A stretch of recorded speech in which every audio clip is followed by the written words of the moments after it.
Hai Stwikers, welcome to Stwi Podcast. Kenalin gue Tan, kita kedatangan guest yang merupakan alumni mahasiswi Fakultas Hukum UI, yaitu bersama Kak Laras Tirza. Selama menjadi mahasiswi FHUI, Kak Laras berperan sangat aktif dalam mengikuti kegiatan eksternal seperti dengan organisasi, MUN, proyek fakultas, internship di law firm, dan sebagainya. Oke, langsung saja kita berbincang-bincang dengan beliau. Hai Kak Laras, apa kabar? Hai Fatan, baik. Oke, mantap. Sebelumnya mau nanya dulu nih, Kak Laras sekarang kesibukannya apa aja ya? Gue sekarang kerja di Singapura, di mana gue kerja di tech company. Kerjanya tuh sebagai moderator konten berdasarkan peraturan perundang-undangan di berbagai negara. Oke. Kebetulan sibuk juga ya kayak di sana ya? Keren. Berarti sekarang kakak di Singapura ya tinggalnya ya? Oke, semoga selalu dalam keadaan baik ya di sana ya, dan kegiatannya lancar terus ya. Oke kak, kira-kira boleh minta waktunya nggak kak untuk podcast kita kali ini? Oke, mantap. Oke kak, kita ke episode 1. Untuk episode ini kita membicarakan tentang GEMS, Justice, Art, and Music on Stage. Dan Kak Laras sendiri di sana sebagai co-project. Oke Kak, mungkin Kak Laras boleh jelasin dulu GEMS FHUI itu apa sih? Jadi sebelumnya gue ini sebagai co-project officer dari GEMS, dan GEMS itu suatu acara yang dibuat oleh Badan Otonom Pers, Fotografi, Film, dan Musik Mahasiswa. Acaranya sendiri sudah berlangsung untuk kurang lebih 10 tahun, dan seperti namanya, konsep acaranya adalah sebuah music and art festival, namun dalam suatu tema yang highlight antara isu hukum atau hal-hal yang berhubungan dengan justice. Jadi, music festivalnya anak-anak FH. Oke, keren. Jadi itu yang satu-satunya atau ada lagi tuh musik? Pokoknya terbesar ya di FHUI ya? Iya, betul. Oke. Kalau job desk kakak sendiri sebagai co-project, ngapain aja tuh di sana? Jadi kalau sebagai co-project officer itu sebagai salah satu pemimpinnya ya. Karena kita juga ada project officer ya, tapi kita ngebagi 2 kepemimpinannya dalam divisi. Jadi gue itu megang dari bagian marketing, dari bagian finance, dan juga dari segi teknis-teknisnya. Jadi emang job desk-nya adalah untuk membuat segala konsep acara dan terus koordinasi bersama semua timnya. Oke. Lanjut lagi nih Kak, motivasi dalam menjadi co-project di GEMS itu seperti apa ya Kak? Jadi ini kalau motivasi sebenarnya banyak sih kalau gue bisa bilang.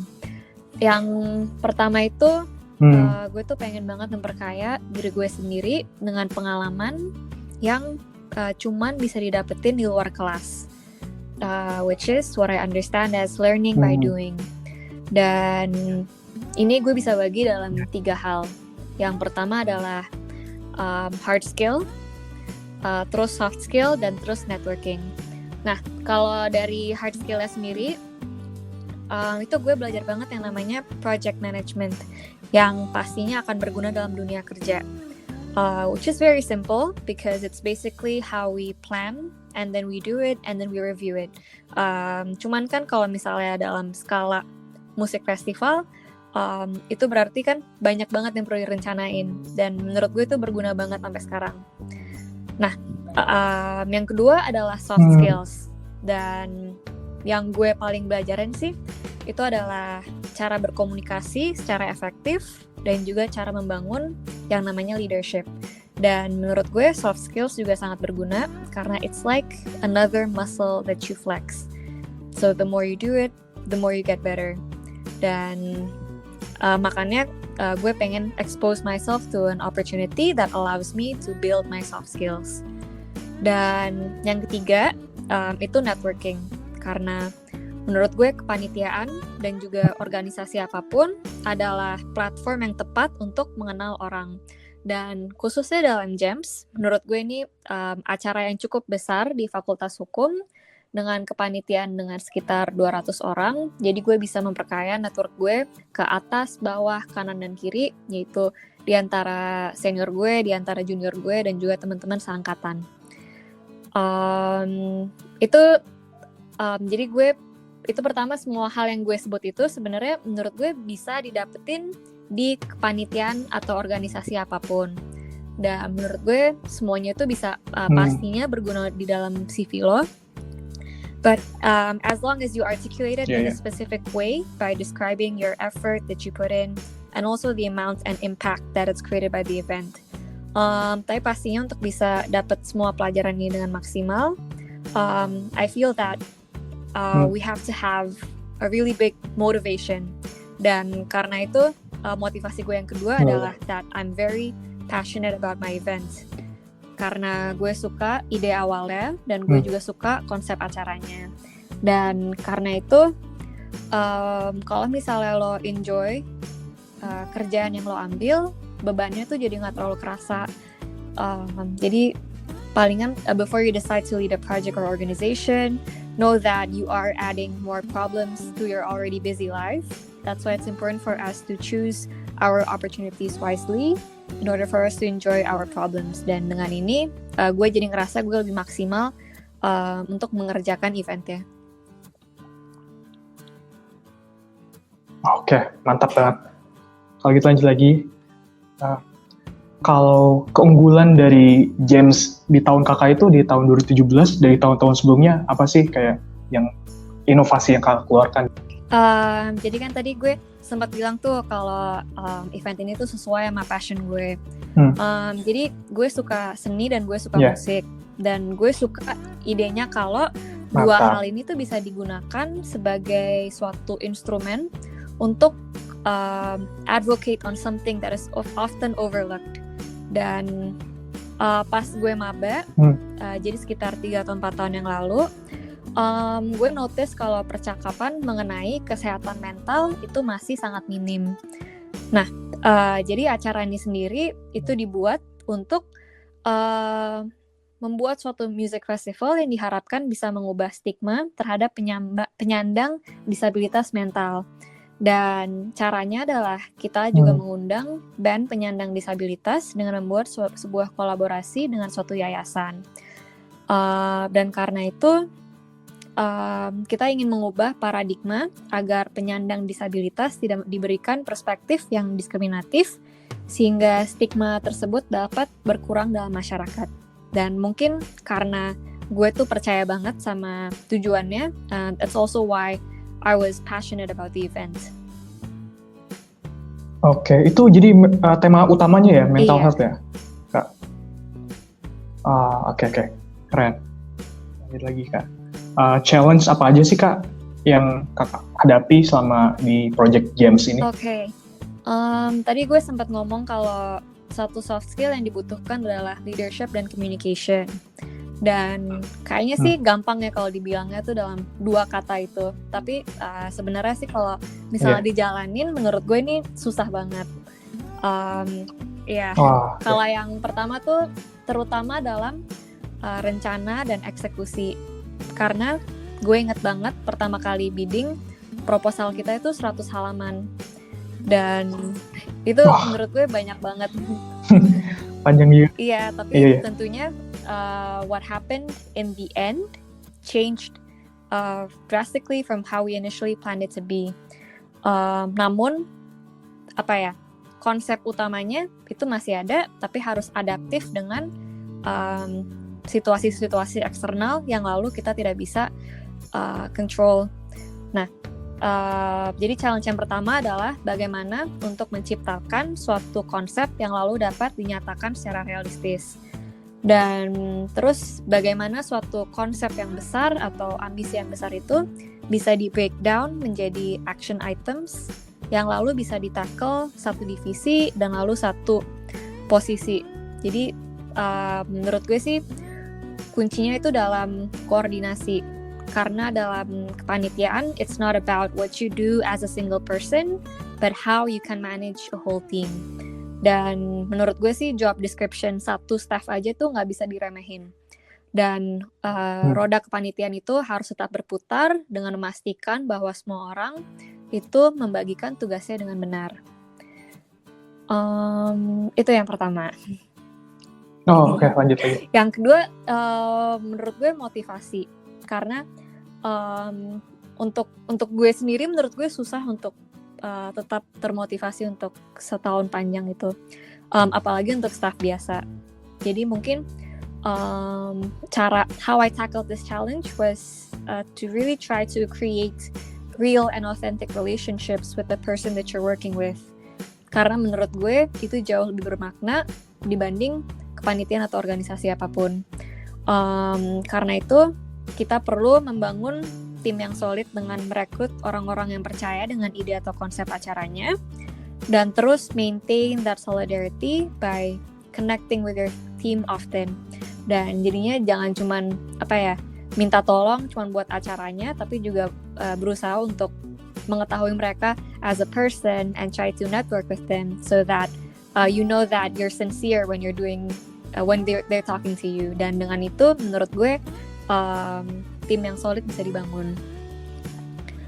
Dan mungkin challenge yang terakhir adalah dengan mengelola keuangan, karena mencari sponsor dan terus bagaimana cara mengalokasikan uang tersebut agar itu bisa lalu membuat uang lebih banyak, itu menurut gue sangat penting dalam membuat suatu music festival. Oke.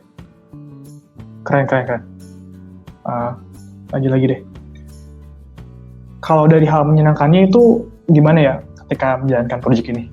Hal yang menyenangkan, I think that the day of the event was very happy for me, karena menurut gue seeing that the event was a success, it showed me the fruit of my hard work. Menurut gue sih ini acara gue itu bisa dibilang sukses karena berdasarkan audiens yang datang, dan juga konsepnya bisa merealisasikan ide dengan budget yang cukup, dan juga message yang diterima secara positif oleh audiens. Menurut gue I was very happy because I think the event itself was very hard for me and my team. Dan sebagai maba yang mahasiswa baru yang belum punya banyak pengalaman, gue ngerasa sangat fulfilled karena gue bisa membuktikan bahwa ternyata gue bisa.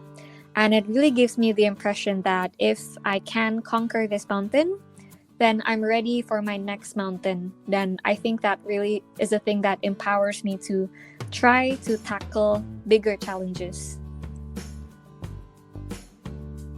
Keren Kak. Tepuk tangan dulu. Oke.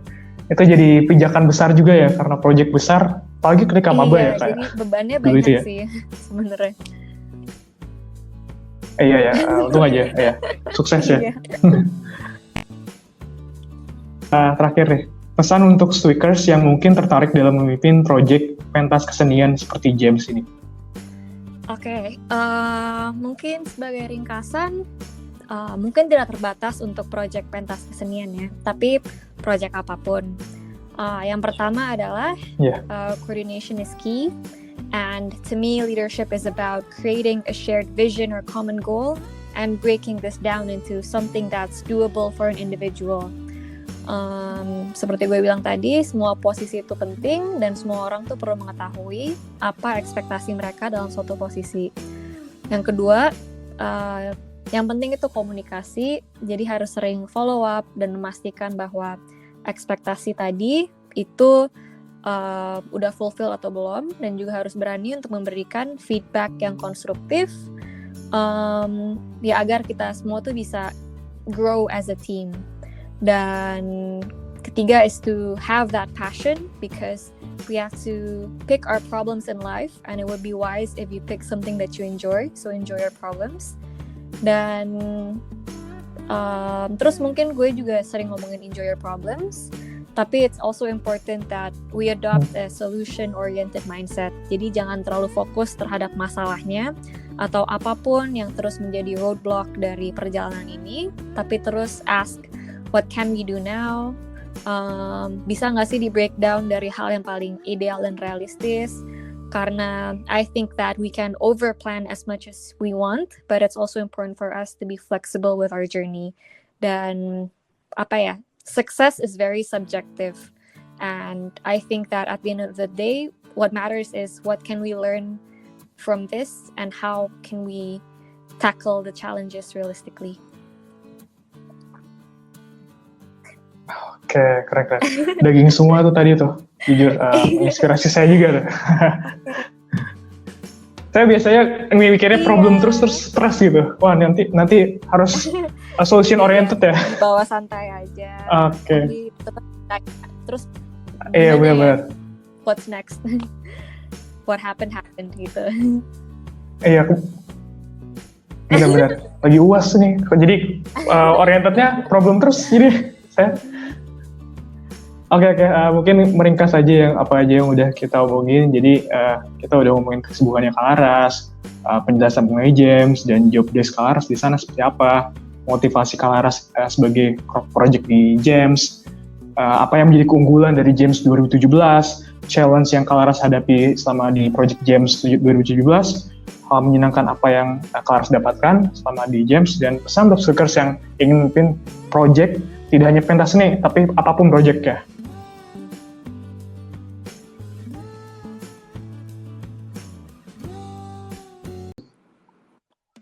Oke, sekarang kita lanjut lagi ke episode 2, di mana kita akan membicarakan mengenai Indonesia Model United Nation, IMUN 2018, di mana Kak Laras Tirza sebagai Secretary General di sana.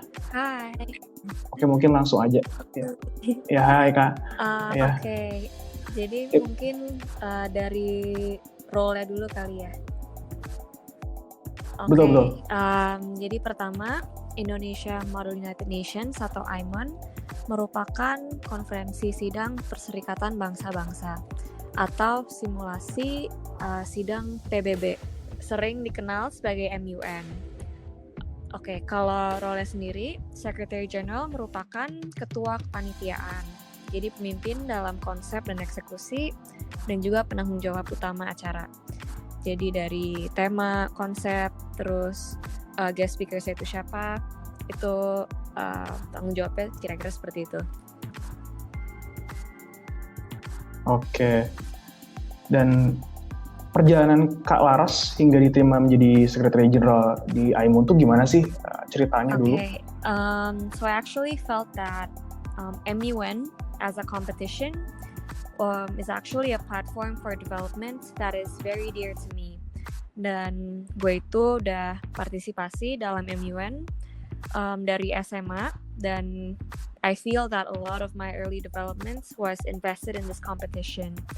And because of that, I had the passion to contribute back to the society by creating the same platform for the youth. Jadi karena menurut gue bersyukur gue udah belajar banyak banget dari MUN, gue pengen nyoba mimpin MUN biar bisa bikin wadah yang sama untuk banyak junior gue. Dan dulu gue ikut sebagai peserta, terus gue ikut panitianya sebagai penanggung jawab desain, dan lalu baru gue ikut biddingnya. Gue baru berani ikut bidding sebagai ketua di tahun ketiga pas gue di kuliah, karena gue udah ikut banyak banget kepanitiaan pas gue maba, dan I feel that before going to this role, I needed to show everyone that I'm accountable first by leading projects on a smaller scale, dan juga networkingnya. Jadi ya. Oke. Tadi kan ngomong-ngomong Kak Laras banyak invest di MUN ya. Itu menurut Kak Laras personal development yang didapat ketika ikutin banyak MUN itu apa aja sih Kak? Kalau gue sendiri pas gue SD dan SMP, I was actually a very shy person, dan I have difficulties talking with other people, and I think by putting myself out there in this competition, karena MUN itu merupakan public speaking competition yang terus partisipannya tuh perlu juga untuk negosiasi dan juga berdebat mengenai isu-isu global. Menurut gue, I think that pushes me to get out of my comfort zone, and the public speaking really helps me gain my confidence. And menurut gue, it's a really big step for me, and I learned to not be afraid to talk in front of anyone. Oke, keren banget. Nah, Stoikers mungkin bisa ikutin jalannya Kak Laras juga, boleh banget tuh ikutin MUN, karena banyak manfaatnya juga ya, jadi lebih percaya diri ya Kak ya. Oke, lanjut lagi nih. Cara Kak Laras dalam memimpin project dengan staff-staff dari UI ya, di seluruh Indonesia malah ya, ini kan AIMUN ya, Universitas di seluruh Indonesia. Itu gimana ya? Manage. Sebenarnya panitianya semuanya UI sih, karena kita di bawah UI Fan Club. Oh iya. Tapi memang partisipannya dari seluruh Indonesia. Okay. Sebenarnya menurut gue, tapi sama aja sih konsepnya untuk setiap kepanitiaan, mau dari latar belakangnya apa. Yang penting itu sense of belonging. Yang mungkin ya lebih sulit ya kalau misalnya dia dari fakultas yang berbeda. I think that to build that sense of belonging, I think that it's important for me as a leader to also empower other people to be a leader, dan dengan itu mereka bisa lebih ya BPH-nya sendiri harus bisa lebih megang staffnya dalam divisi mereka sendiri, dan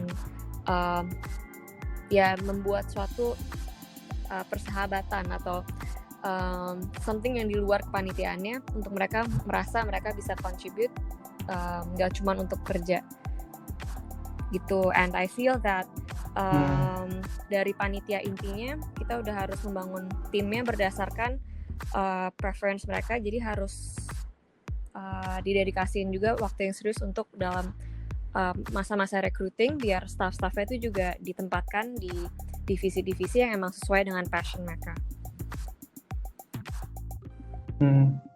Jadi intinya jangan kaku-kaku banget ya, harus kerja, tapi ada momen-momen menyatukan gitu kan ya.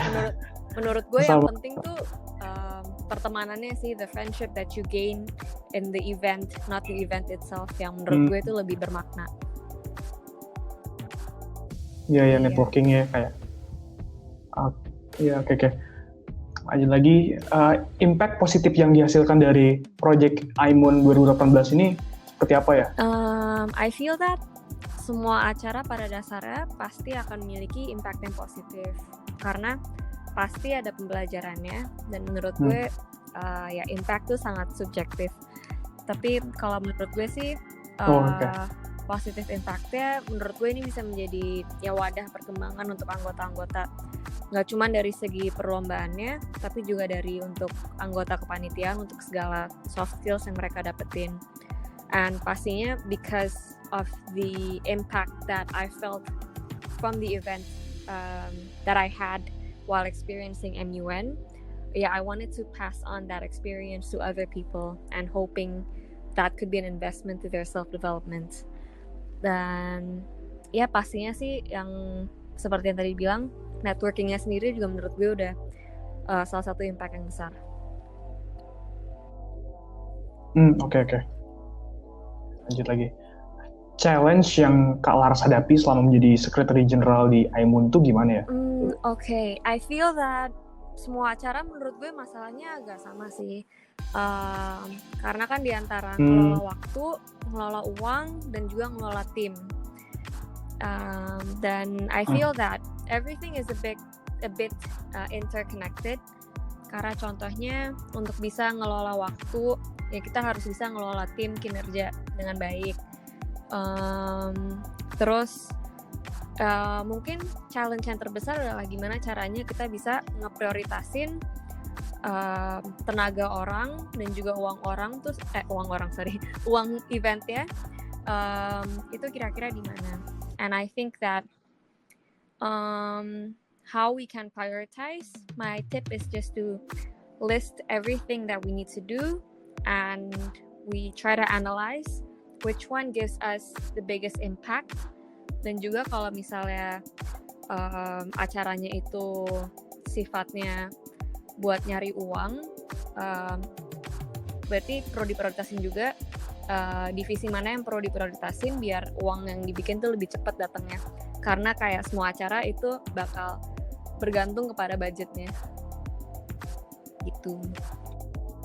Iya betul ya. Oke lanjut, ini paling terakhir, pesan untuk speakers yang mungkin ya ingin tahu cara meyakinkan diri Kak Laras ketika ada kewajiban mandat gitu yang besar role-nya itu benar. Pantas gaya kayak gitu, gimana tuh Kak Laras meyakinkan diri? Gimana ya? I feel that the most cliche quote is with a great power you have great responsibility, and I feel that sebenarnya sih ya ketua itu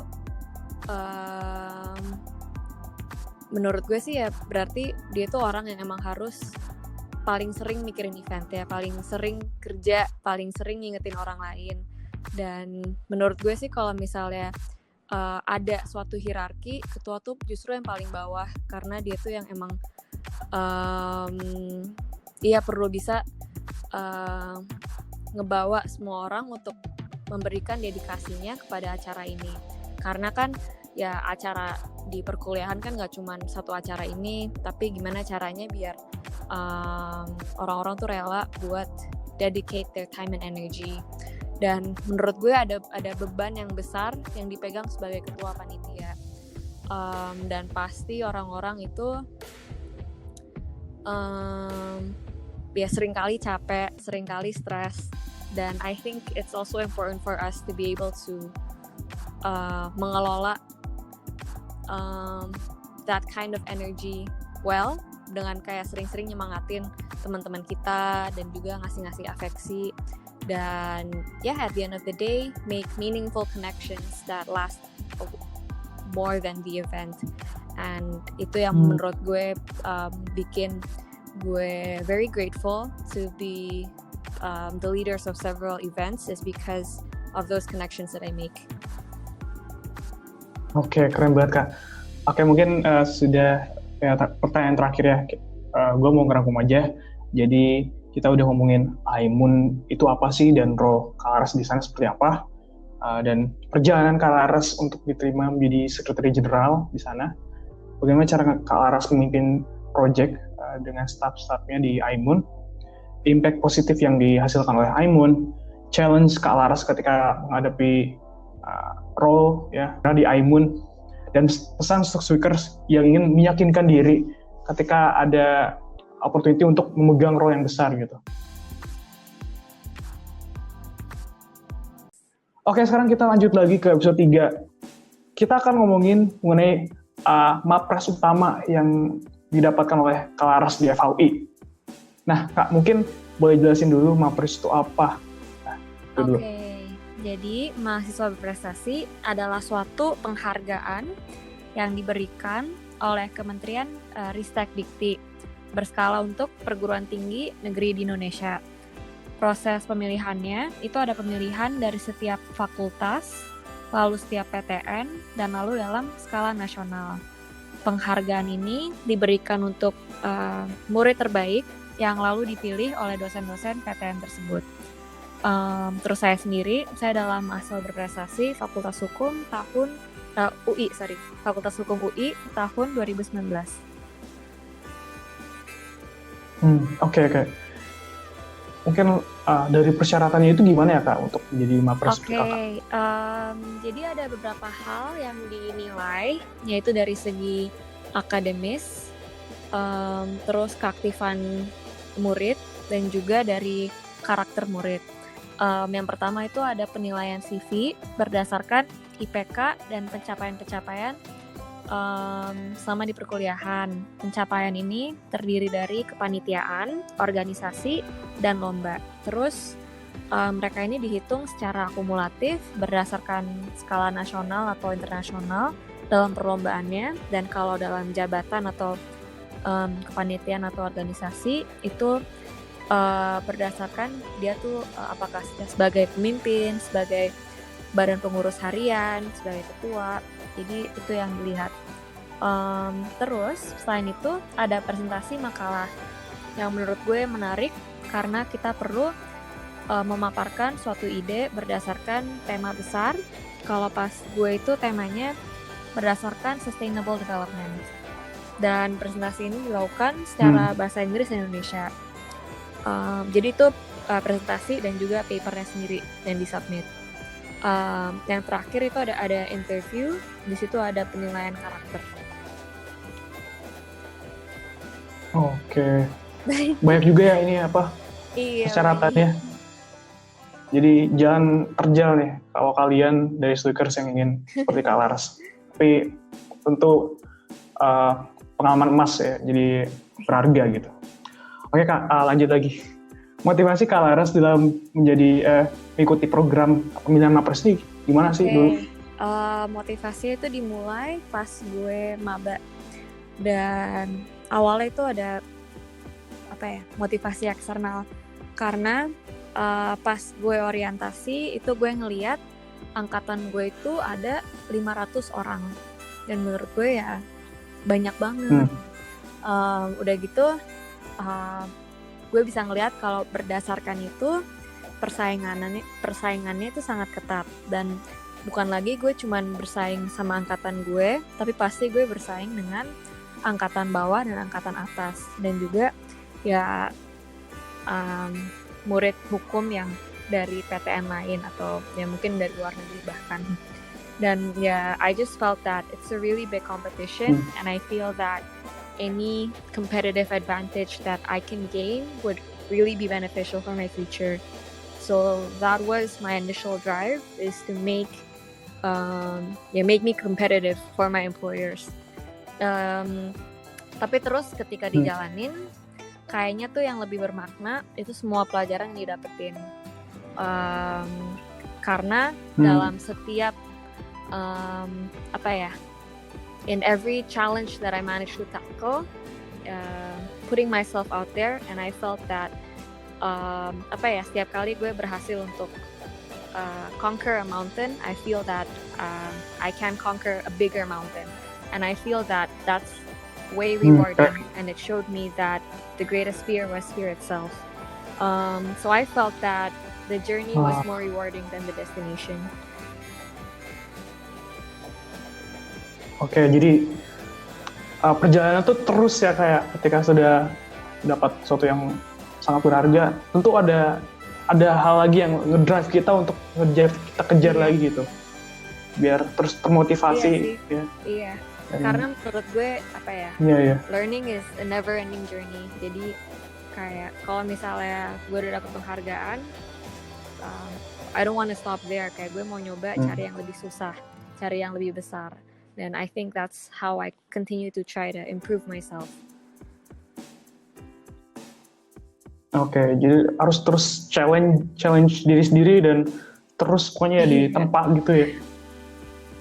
Karena untuk bisa step up tuh harus mengikuti challenge yang kita takuti ya mungkin ya pada awalnya. Dan dari situ kita bisa tahu kalau we've outgrown ourselves from the past. Iya keren. Oke, lanjut. Dedikasi apa saja yang Kak Laras lakukan untuk bisa mencapai gelar Mapres ini? Jadi tadi gue cerita kalau dari pas gue maba itu gue udah bercita-cita untuk menjadi Mapres.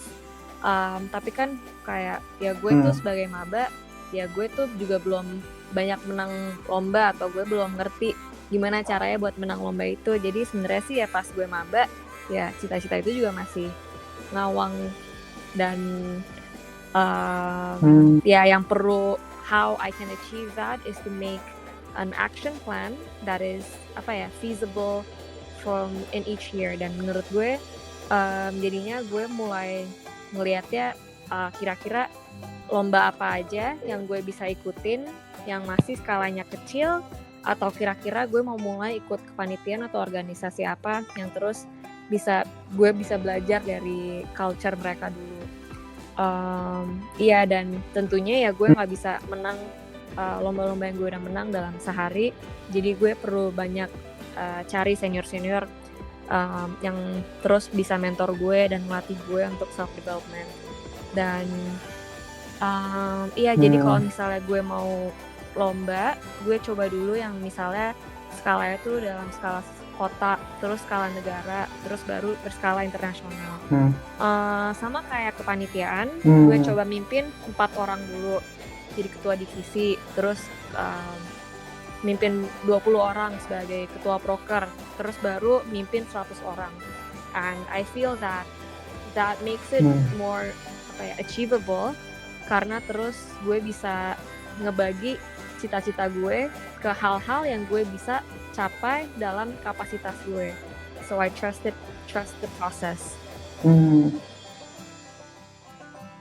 Oke, jadi bertahap ya, nggak langsung loncat jauhan, tapi dengan bertahap tuh tapi jadi lebih jelas gitu ya, lebih alurnya realistis gitu ya. Dan lebih banyak waktu untuk juga belajar kalau misalnya yang nggak menang lombanya yang emang masih realistis gitu, jadi nyobanya juga masih skalanya yang gampang. Iya, oke. Tadi kan ngomong-ngomong Kak Laras planning diri sendiri ya, itu bagaimana sih cara kakak planning untuk mengejar target-target goals ketika mahasiswa gitu, mahasiswi? Kalau gue mungkin ngelihatnya dari senior gue. Jadi pas gimana cara gue ngerencanainnya, itu gue ngelihat senior gue tuh siapa aja yang bisa ngeraih apa aja pas tahun keberapa, and I try to see what they went through to get there. And I think it gives a clearer path because someone has went there before and they lived it. Dan mungkin kalau misalnya ya ngajak ngobrol dan terus kita bisa tahu kira-kira mereka menangnya gimana, mereka bisa mimpinnya gimana, kesalahan mereka apa, terus apa yang kita bisa pelajarin dari perjalanan mereka. I think it gives you like that kind of reality check to see if this plan is feasible or not. Oke, jadi mentor itu penting banget ya. Jadi untuk teman-teman Slickers, jangan neko-neko ketika ada orang yang hebat atau siapa, kenalan aja, terus mungkin minta masukan-masukan ya, gimana sih cara menjadi kakak ini gitu. Nanti mungkin aja dapat clear path itu ya, yang jadi jelas ya ketika mencapai tujuan itu ya. Mungkin ya kadang seringkali menurut gue malu sih nanya-nanya senior, tapi kayak most of the time mereka bakal baik banget sih buat ngasih taunya, dan kalaupun mereka nggak mau ngasih tahu, ya masih banyak yang bisa ditanya, so like you don't have anything to lose. Oke. Kalau Kak Lara sendiri punya role model? Menurut gue sih role model gue semua mentor-mentor gue, semua senior gue yang terus ngajarin gue. Because I feel that it's their kindness yang terus bikin gue juga semangat untuk share semua ini ke junior-junior gue. Oke. Kalau ada nggak buku yang memotivasi kakak juga gitu? Buku apa ya? Sejujurnya gue pas kuliah nggak banyak baca buku sih, karena di fakultas hukum udah banyak baca. I feel like ada nih. Oke. Ada this fiction book namanya The Alchemist, dan walaupun dia tuh bukan yang kayak self development, tapi menurut gue bukunya bagus buat kalau lo mau dapetin moral yang terus applicable to your life. Oke, catat tuh, ada Alchemist ya teman-teman. Jangan lupa. Oke. Terakhir deh, pesan buat Slickers yang ingin menjadi Mapres gimana? Okay, I learned that the hardest part is really to just start because of the fear of failure, and I think that it's on us to keep on pushing ourselves to dare to dream big and try to make realistic action plans from there. Dan menurut gue konsep gagal dan sukses itu sangat subjektif. And even though it's easier said than done, tapi dari setiap kegagalan yang kita hadapi, pasti ada pembelajaran. Jadi kita perlu frame our failures in the sense that we learn something from it. So it's either how can I improve from that so I don't repeat my mistakes. Atau yang kedua, terus ya jadi reflect, am I really in the right path or do I need to change my path into something I'm more passionate about. Jadi maybe it's not about being active, harus lomba, harus kepanitiaan, tapi lebih ke tempat mana sih yang tenaga gue ngerasa itu lebih produktif because I love the topic, because I'm passionate about it. Jadinya kerjaannya tuh gak kerasa kayak beban. And ya intinya jangan takut untuk gagal because growth is an uncomfortable process and it is a necessary investment to make progress. Ya, itu aja. Oke. Sip. Oke, mungkin ngerangkum aja. Tadi kita udah ngomongin mengenai MAPRES itu apa sih, persyaratannya gimana, untuk mengikuti program MAPRES, tahapan juga pernah tuh pas yang pertama ya, untuk jadi MAPRES gitu, untuk bisa berprestasi dan bisa menjadi MAPRES. Romo Laras dan buku rekomendasi dari teman-teman Stukers semua. Ya, dan terakhir pesan untuk Stukers yang ingin mungkin menjadi MAPRES seperti Kak Laras. Oke Kak,